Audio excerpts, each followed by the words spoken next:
Welcome, everyone, back to During Business Hours. My name's Chris. And I'm Eric. And today, my wife sent me a very interesting and hilarious news article. I thought it was interesting enough to share since we've been talking about liability, lawsuits, accountability, all kinds of fun things lately. So a Geico was sued and forced to pay $5.2 million to a woman who has caught an STI having sex in Partners Hyundai. So this is from 2Fab. I have no idea if this is real, but the idea that somebody could pay $5.2 million in an insured car. Let's go to the top line here. The woman is identified as MO, claimed she had contracted HPV after unprotected sex in her partner's 2014 Hyundai Genesis. The Missouri Court of Appeals has confirmed the insurance company to financially liable. The tryst began in 2017, claimed then boyfriend MB knew he had been diagnosed with HPV positive throat cancer and did not tell or take any steps to prevent transmission. According to court documents, the woman contacted Geico in February last year, informing her she intended pursuing monetary damage, offered a settlement of $1 million. When the company investigated, MB insisted he had told the partner about the condition on at least 3 different occasions and had sex in locations other than the car, that she had sexual partners other than him in the relevant time period. Geico insisted that there was no coverage as the damages claimed did not arise out of the normal use of the vehicle. That's outside of our terms and conditions as it is.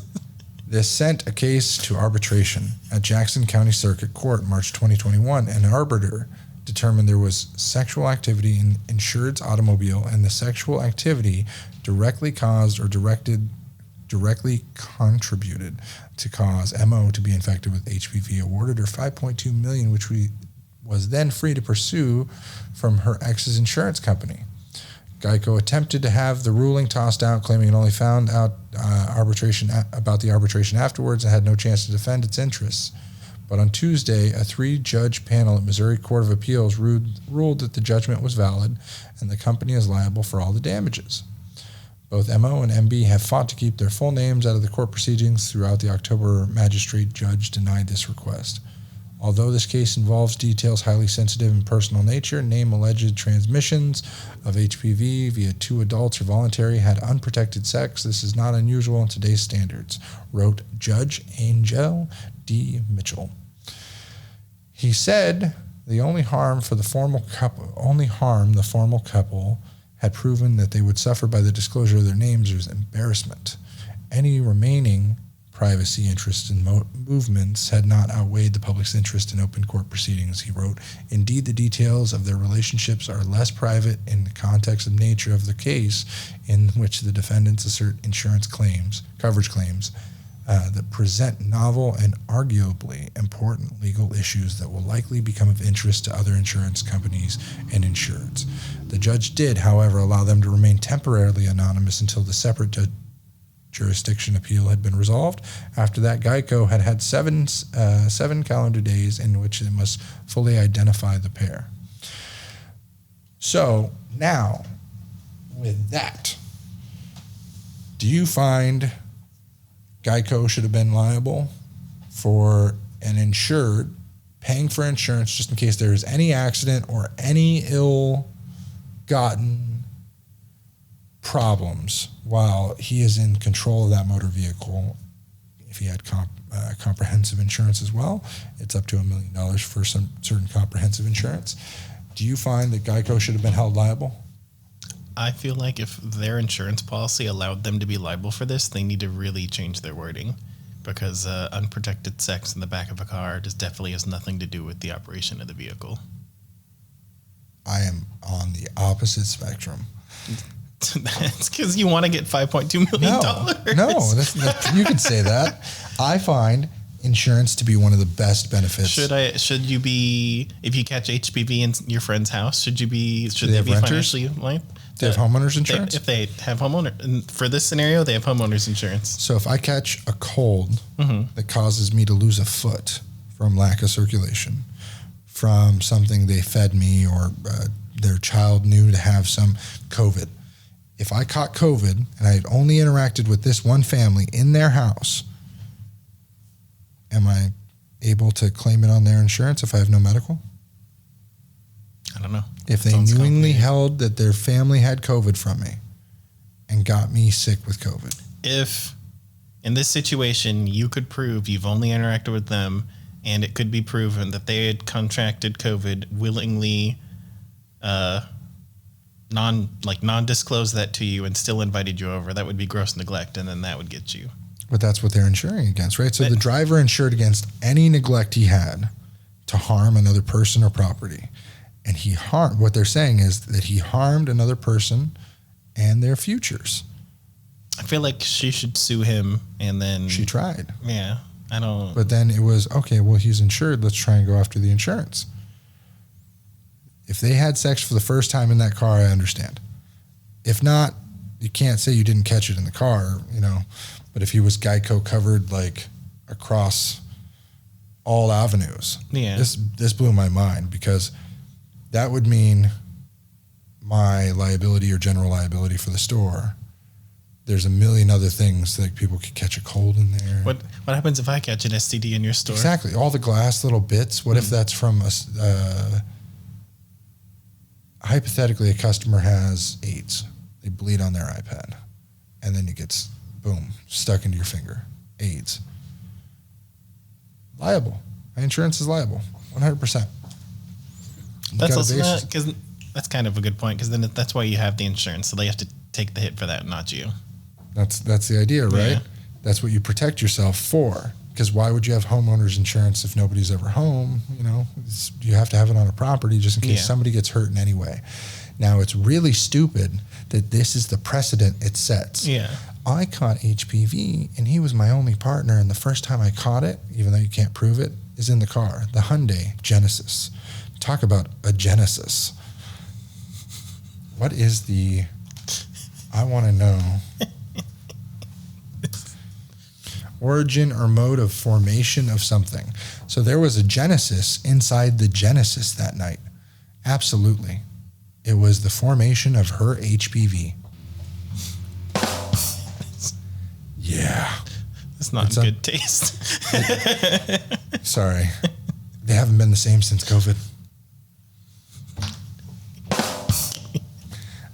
I'm going to keep doing that. It's just so slapstick funny. It's in poor taste.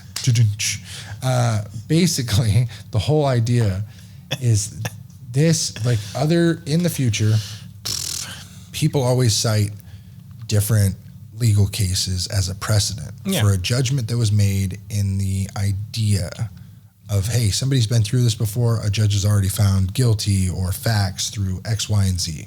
And everyone likes to use the Roe v. Wade, different things, and the Brown versus that, and the stat versus this, blah, blah. The state versus, it doesn't matter. Point being, people use those in court as a precedent. So now, is it going to be HPV because of the privacy statements versus the Geico is going to be used in holding insurance accountable in our future? Are we going to be reminded that some poor woman caught HPV in the back of a Hyundai Genesis for all of time to come?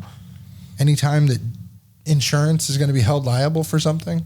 I mean, it does set a precedent that almost any STD can be billed to insurance now. If this one happened, In why is anything Missouri. else different? You know how many cousins are going to come to cousins and ask, hey, do you got insurance? You got insurance. Time in a trailer, you got renters? Can you sue for getting a web toe baby? Probably. Fucking sky's the limit now. If you can sue for an unknown disease that he had throat cancer, because imagine he had throat cancer, right? Mm-hmm. How big is the Hyundai Genesis that he had that opportunity To get throat cancer? to put throat cancer on her pelvic area? They advertise roomy interiors. I'm blushing. Sorry. I'm trying so hard not to laugh, everybody. If you could only see my face right now for anyone who's listening. Oh, my God. Basically, the liability factor, we talk in the stores about we don't go out to cars because the idea that somebody could say, well, this scratch wasn't there before. Well, now we can't go out to cars because they might give us HPV. It's going to be the running joke. But we've had one person ask or bill our insurance before because apparently keys used to be hung 2018 from my belt. Like carabiners. Carabiner, yeah. It was a hip thing, you know. Nowadays, keys are as big as my wallet, which is like this big. It's fold up, out of sight, out of mind. But I always tell everyone, don't touch anyone's car. If they can grab it and you can grab it from the car, cool. But do not touch it. Stay away from it. Make sure you're within full view of the customer. Cannot touch a door. And always ask them if you are liable. You know, like, hey, I don't want to be held liable for taking it out of your vehicle. If you want to sign here, boom, have them sign a liability waiver. Because there are people that are just as shitty when something goes wrong in their life. They want to blame it at anyone. You get a door ding, have someone take something out of your car. That's on camera. This is the only thing that could have caused it. I have ran from a door ding once in my life. Recently. You want to hear the story? Did I tell you the story? No.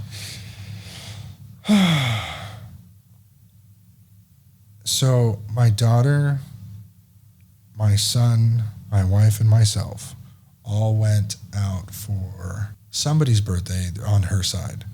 And we went out to some Western place, Great Buns, where it had the butter and cinnamon. Texas Roadhouse. That's what it was. So we went to Texas Roadhouse. My daughter knows not how. Do not throw or fling the door open. Sure as shit, the one time she does it, there is a blacked out Escalade. My car is fucking Snow White. Her name is Snow White. It is an icy white car. No wrap, just, it is a white Tesla Model 3. And sure as shit, the point end of the door, which is about that, I would say, like, very stabby. Very stabby at an angle like this. Goes straight into somebody's door. Front driver's side. Pierced the metal. Pierced it. Like that big. I didn't know what to do. I didn't know what to say. As soon as everyone got out of the car, I pulled the door out. The alarm starts going off, and I'm just like, oh, fuck. I wait around for 3 or 4 minutes. Sure as shit, nobody shows up. So I drove my car around. My car was fine. My fucking Tesla, that's supposed to be a horribly hard thing to, or a horribly easy thing to break. It's supposed to be very fragile. Just fucking punctured this guy's car. Punctured this Cadillac Escalade, blacked out. Probably the entire door would have to be replaced unless you bondoed it. It was bad. And I felt horrible for the next week. I asked the Texas Roadhouse, where's the cameras? I need to find out the license plate. I just didn't know why, but I ran. I just kind of reparked so that she, when coming back, just in case she wouldn't re-hit another person's door. On average, most people don't inspect their car while leaving a parking lot. But sure as shit, I was like, man, if that was me, I'd be pissed. I will never be pissed at another scratch on my car again. I'm owed somebody to run my fucking car over. The karma. Absolutely. But karma. A, we were in a rush. B, I wasn't really thinking. I was like, I got to get these kids in. We're waiting on her parents to show up. And it was one of those rattled parent moments where you're like, all right, nobody freak out. Let's get out. Let's go. And then I waited around after Leslie and the kids were all anxious in the front of the store, in front of the Texas Roadhouse. Nothing ever came of it. So I'm like, God, I felt horrible. But the liability of it, that's why you have the insurance, right? We have Zeke texting me left and right because he's supposed to bring a device in. And now he's, it's going to take a little longer, this, that, and the other. And then, sweet, you smoke cigars? No, he wants to hang out. I asked you today, does he have any friends or anything? And he was like, nope. Zeke is a really... You want to tell him about Zeke? You tell him about Zeke. A little off topic here, but we'll introduce you to Zeke. Zeke's hard to talk about respectfully. What's respectfully? Respectfully? Saying mean things about people that you shouldn't say about people. Well, I'm not saying mean. What? You could call him a bunch of names. I would say he is a slower individual that hasn't lived a social life. He's just a ponytailed haired He's got kid such with long fingernails. They're creepy. his grandparents gave him like $120,000. He bought a Porsche Taycan with it. Just a Porsche Taycan. Nothing else. Just bought a Porsche Taycan. Now lives broke. Unfortunately, has super long, cracked out nails because he doesn't know that in social groups that's a little weird. You know, can't really go hang out with people like that. And he's got so many friends from people he meets on Facebook buying and selling and trading things that everyone's his best friend and he would do anything on the arm for. Hey, yeah, let's take a $1,000 computer over there and just let them have it for 3 days. And like, I know where they live, right? No, you don't know their name? Well, they're a friend. Like, how good a friend? Like a Facebook friend? Yeah, I met him on Facebook. I wouldn't do that. It's not the way you do things. So today we're taking on the arm. He's taking a computer that's been sitting. It's probably a $1,000 computer that's been sitting for 2 months in my store. Mm-hmm. That if he doesn't bring back, give him $50 with it to have somebody reinstall an OS because it needed to be done today. Tech's not in to do it. I don't got time to do it. Cool. I'll spend the 2 hours having you take it to somebody you know. Go take it. Go do it. Sure as shit. He's texting me how there's a billion delays, a billion reasons why it's not getting done, so on and so forth. So sorry, man. I could bring it back to him tomorrow, so on. I'm like, no, I'm good. Just bring it back. You'll be fine. Bring it and the $50 back. Exactly.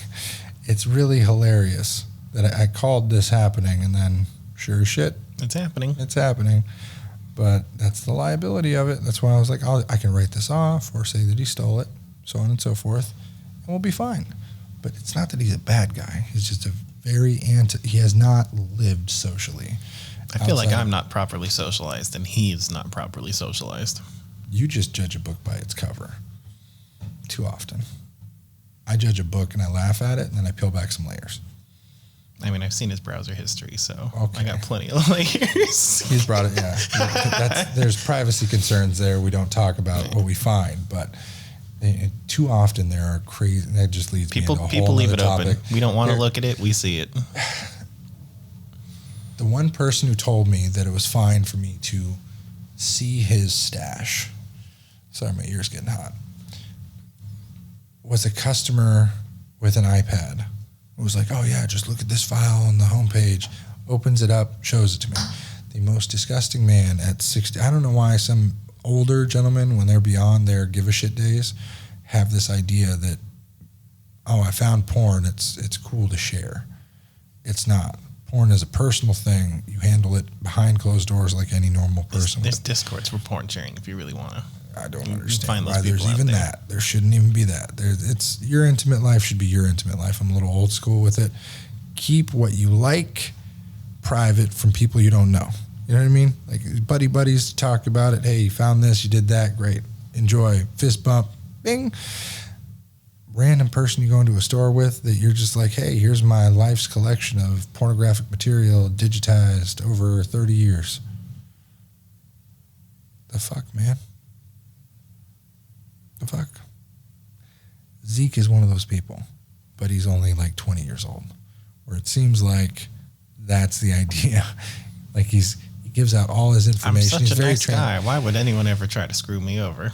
Oh, yeah. But we meet a lot of those people where everything is super nice, and then why would anybody want to screw me over? It's human nature to want to be over on or get one over on somebody. And what's the word for it? Deception is a part of human nature. Yeah. It is. Not everyone likes it, but some people claim white lies, right? Is that the terminology I'm looking for? White lies is that's like telling someone, telling your kid something so they don't have to deal with greater repercussion. There's so many reasons, though, where somebody could be like, hey, I'm not a bad person. White lie is a deception with good intentions. You don't tell, well, I was going to say extreme example. You run someone's cat over, so you're like, I don't know, must have ran away. But then that's just straight lying. You killed their cat. There's too many options. He's definitely of the softer variety, but he's got a weirdness to him. He's not a bad guy. We deal with him. We're happy to deal with him. He spends money. He's not a bad customer. He's got an interesting way to deal with everyone on this like equal footing, like he's never had an issue with somebody, and it kills me because I'm like, you really don't think this person who has $3,000 worth of your stuff and you haven't heard from in 6 months is going to come back? Well, yeah, they said they would. Huh? It's like too trusting. I've never seen somebody who could just trust a blind man to drive a car because they said they could. It's very naive. That's the word I was looking for earlier, naive. I mean, it's super naive because he hasn't experienced it. Sometimes I feel like I'm too damn old because even at 30, I'm like, well, listen here, son. Here's the way it goes. We have that 16-year-old intern. You're worldly. You're experienced. Everyone says that. I don't believe it. I know people who have gone far further, done far more than I have, and still are stupid. That's just why you're not really supposed to measure yourself versus other people. Everyone goes at their own pace, their own way. That's what I told. What was that? I came up with this good quote for Sean, the guy from Facebook. Excuse me. I said, where is it? I said, hold yourself above others you consider in your path and view the mistakes from above but free of their consequence. And I said, basically witness their bullshit from your humble distance.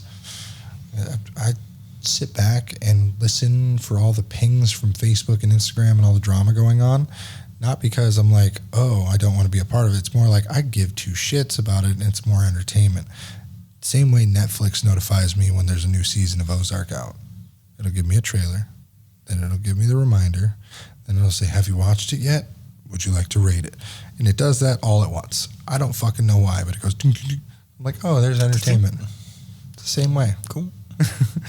All right, everybody. We're going to wrap it up here. We got, 22 minutes. It's a little shorter show today, but get something out. Share the fucking podcast. Whether it's video, audio, share it with your grandmother. Tell her we're hilarious, even though we're not. Yeah. Perfect. And we'll see you all there. next time.